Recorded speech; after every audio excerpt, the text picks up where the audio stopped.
नमस्कार मेरे YouTube के प्यारे दोस्तों। तस्वीरों में ये जो आप देख रहे हैं वे कोई और नहीं राहुल और मनीषा हैं। राहुल मनीषा से बेपनाह मोहब्बत करता है। 9 मार्च 2025 को दोपहर के समय वह मनीषा से मिलने उसके घर पर आता है। घर पर केवल उसके भाई की सास सुनीता देवी और उसकी छोटी बेटी मनीषा ही होती है। घर पर राहुल का बड़े जोर शोर के साथ स्वागत किया जाता है। फल फ्रूट व नाश्ता दिया जाता है। इसके बाद मनीषा की mummy Sunita Devi cold drink लेने रसोई में जाती है और पीछे से गोलियां चलने की आवाज उसे सुनाई देती है। सुनीता सोचती है कि क्या राहुल और मनीषा के ऊपर किसी ने फायर कर दिया। क्या राहुल ने मनीषा की गोली चलाकर जान ले ली या फिर कोई और मामला है। तब वह दौड़ी दौड़ी वहां कर देखती है। तो दोस्तों, क्या है ये सच्ची घटना? इसको जानने के लिए बने रहिए आप मेरे साथ वीडियो के अंत तक। उत्तर प्रदेश के आगरा में एतमादपुर क्षेत्र में एक गांव पड़ता है रहन कला। रहन कला में उदयवीर सिंह रहते हैं और इनकी 4 संतानें होती हैं, जिनमें 2 लड़के और 2 लड़कियां होती हैं। इनमें बड़ी बेटी का नाम आरती और छोटी बेटी का नाम मनीषा होता है। आरती की शादी योग्य उम्र हो गई थी, इसलिए पिता ने उसकी शादी के लिए एक लड़के की तलाश करना शुरू कर दी थी। वो तलाश भी पूरी हो गई। रामगढ़ बजेरा टूडला निवासी गोपाल सिंह के बड़े बेटे अभिषेक के रूप में।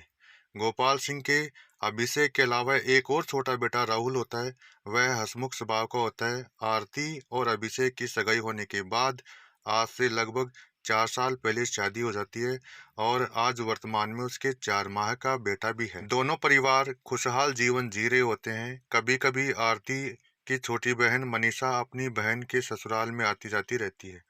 इसी बीच उसकी मुलाकात अभिषेक के छोटे भाई राहुल से होने लगी।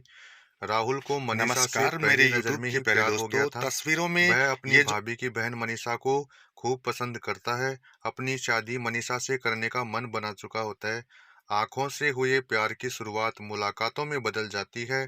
तब वह मनीषा से अपने प्यार का इजहार कर देता है और इधर मनीषा भी नजरें झुकाकर उसके प्यार को स्वीकार कर लेती है।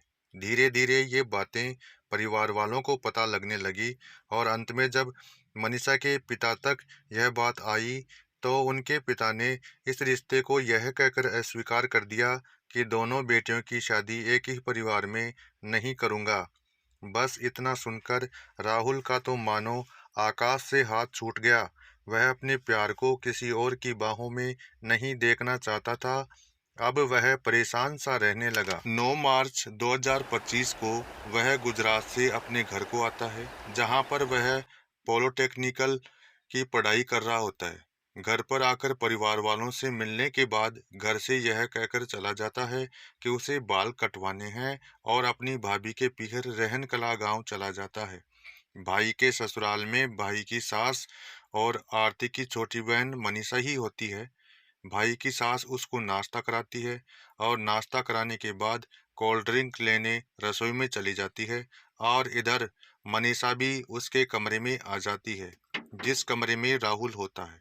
राहुल अपना पर्स और मोबाइल वहीं रख देता है और मनीषा का हाथ पकड़कर उसे दूसरे कमरे में ले जाता है और कमरा बंद करके पहले तो मनीषा पर 2 फायर करता है और एक गोली अपनी कनपटी पर लगाकर खुदकुशी कर लेता है।